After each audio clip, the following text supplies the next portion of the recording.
जया किशोरी को आप सभी लोग जानते होंगे। भारत की मशहूर कथावाचक में से एक है। जया किशोरी भगवत गीता, नानी बाई का मायरा और नरसी की भात जैसी कथाओं को अपनी मधुर आवाज के माध्यम से जब लोगों के सामने प्रस्तुत करती है तो लोग बड़े ही ध्यान पूर्वक उनकी बातों को सुनते हैं। उनके द्वारा दिया गया प्रवचन लोगों के जीवन में परिवर्तन लाने का काम करता है। भारत के किसी भी शहर में कथावाचक का प्रोग्राम करती है तो लाखों की संख्या में श्रद्धालु वहां पर उनकी बातों को सुनने के लिए आते हैं। ऐसे में कई लोगों के मन में उनके जीवन के बारे में जानने की उत्सुकता बढ़ जाती है। तो आज हम बात करेंगे जया किशोरी जी के जीवन के बारे में। अगर आप इन सब के बारे में जानना चाहते हैं तो वीडियो को अंत तक जरूर देखें। जया किशोरी का जन्म 13 जुलाई 1995 को राजस्थान के जूनागढ़ में ब्राह्मण परिवार में हुआ। जया किशोरी कोई साध्वी या संत नहीं है, बल्कि वह एक सामान्य स्त्री है और वह कथावाचन का काम करती है। जया किशोरी ने अपनी प्राथमिक शिक्षा महादेवी बिरला वर्ल्ड एकेडमी कोलकाता से पूरी की। इसके बाद बीकॉम की डिग्री प्राप्त की।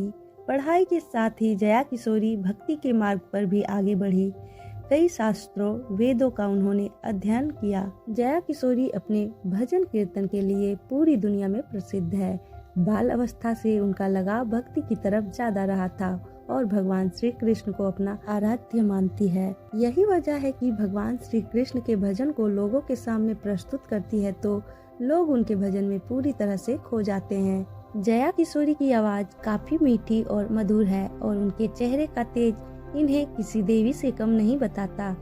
कई लोग इन्हें देवी के रूप में भी मानते हैं। भारत के किसी भी शहर में जब जया किशोरी भजन कीर्तन का आयोजन करती है और वहां पर जो भी पैसा प्राप्त होता है उन सभी पैसों को उदयपुर में स्थित नारायण सेवा संस्था में दान देती है।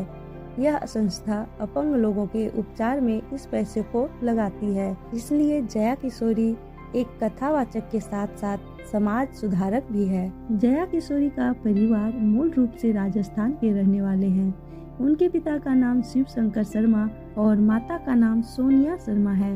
उनकी एक छोटी बहन भी है जिनका नाम चेतना शर्मा है। इस समय उनका पूरा परिवार कोलकाता में रहता है। जया किशोरी अपने दादाजी से काफी ज्यादा प्रभावित थी। वह उन्हें श्री कृष्ण की कहानियां सुनाया करते थे।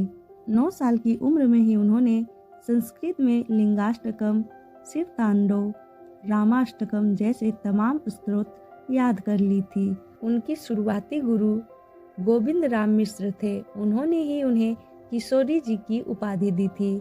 जया किशोरी ने अब तक शादी नहीं की है। एक इंटरव्यू में उन्होंने अपनी शादी के सवाल पर जवाब भी दिया था। उन्होंने बताया था कि वह बिल्कुल शादी करेगी और वह कोई साध्वी नहीं है। तो दोस्तों, ये थी कथावाचक जया किशोरी जी के जीवन की कहानी, जिन्होंने बहुत ही कम उम्र में सफलता हासिल की है।